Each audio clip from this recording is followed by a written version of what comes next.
Good morning friends. मैं बात करूंगा सिरोसिस लिवर के कॉमन काजेस के बारे में। Cirrhosis liver is a common problem. अगर आप इसके कॉजेस को समझते हैं तो ये बात सही है कि आप एडिक्वेट प्रिकॉशंस लेंगे। एडिक्वेट प्रिकॉशंस लेंगे तो इस तरह की बीमारी से आप बच पाएंगे। मैं doctor VK Mishra from gastro liver hospital Swaroopnagar Kanpur. तो लिवर सिरोसिस के कॉमन रीजंस के बारे में बात करूंगा मैं। नो, जहां तक कॉमन रीजंस का सवाल है, अल्कोहल नंबर 1 पर आती है। World over alcohol is the main reason for alcoholic liver disease या अल्कोहलिक सिरोसिस। जो अल्कोहल डैमेज करेगी वो इसलिए कि अल्कोहल जब मेटाबोलाइज होती है हमारे लिवर में तो ये एसिटाल्डिहाइड बनाती है जो वास्तव में हमारे लिवर को डैमेज करने की ताकत रखता है। सबसे पहले फैटी लिवर होगा, उसके बाद अल्कोहलिक हेपेटाइटिस होगी, उसके बाद अल्कोहलिक सिरोसिस डेवलप होगी एंड अल्टीमेटली लिवर कैंसर का जो रिस्क है वो हमेशा बढ़ जाएगा।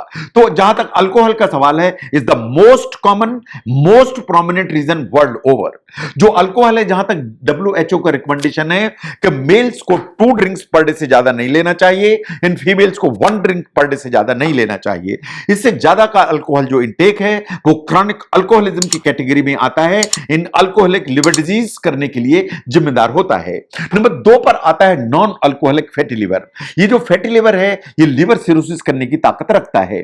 जो non alcoholic fatty liver disease है इसकी एक कैटेगरी है जिसे कहते हैं नॉन अल्कोहलिक स्टेटोहेपेटाइटिस या NASH। इसमें लिवर में फैट भी होता है, इन उसके अलावा इसमें इन्फ्लेमेशन भी होता है। इन over a period of time liver damage होता चला जाता है, इन लिवर सिरोसिस डेवलप हो जाती है। इन इस तरह की जो प्रॉब्लम है वो वास्तव में फैटी लिवर से जनरेट होती है, इन सिरोसिस तक जाती है। नंबर 3 पर आता है हेपेटाइटिस बी।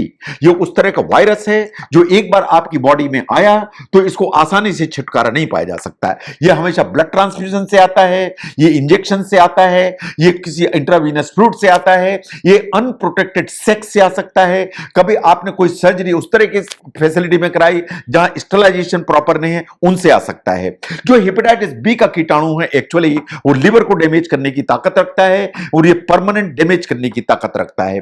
जो हेपेटाइटिस बी का जो वायरस है वो अलग अलग स्टेज में आपकी बॉडी में रहता है और उसके हिसाब से लिवर को डैमेज करता है। लेकिन हेपेटाइटिस बी का वायरस लिवर सिरोसिस और लिवर कैंसर इसका सबसे इंपॉर्टेंट कारण है ना। उसके बाद नंबर आता है हेपेटाइटिस सी का। यह वायरस भी आपके लिवर को डैमेज करता है, यह भी हमेशा ब्लड के थ्रू आता है, चाहे ब्लड से आए, इंट्रावीनस फ्लूइड से आए, इंजेक्शन से आए, सेक्स के थ्रू आए।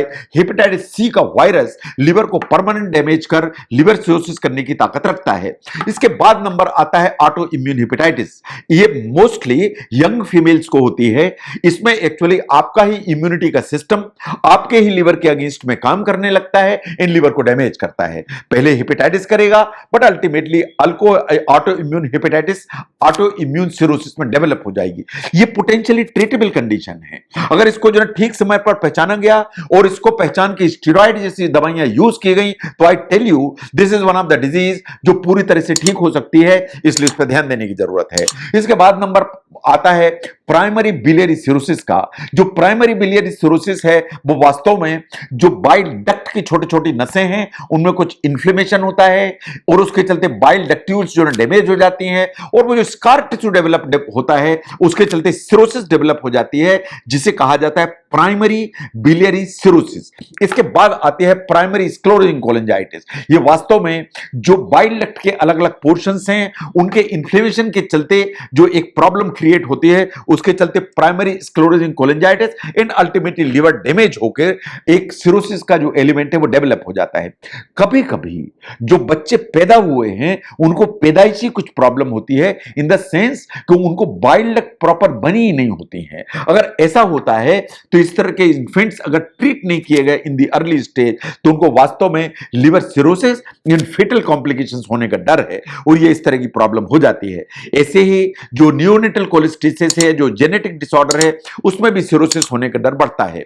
एक बड़ा ग्रुप है पेशेंट्स का जिनमें कोई कारण नहीं मिलता कि ये लिवर सिरोसिस क्यों क्यों हुई, उसको वास्तव में लेबल कर दिया जाता है एज क्रिप्टोजेनिक सिरोसिस। ऐसा माना जाता है कि बचपन में कभी कोई लिवर में डैमेज हुआ, कोई हेपेटाइटिस हुई, उसके चलते लिवर में डैमेज हुआ, उसके चलते लेटर ऑन लाइफ में लिवर सिरोसिस डेवलप हो जाती है। But there are certain less common causes जो शायद आपकी जानकारी में होनी चाहिए।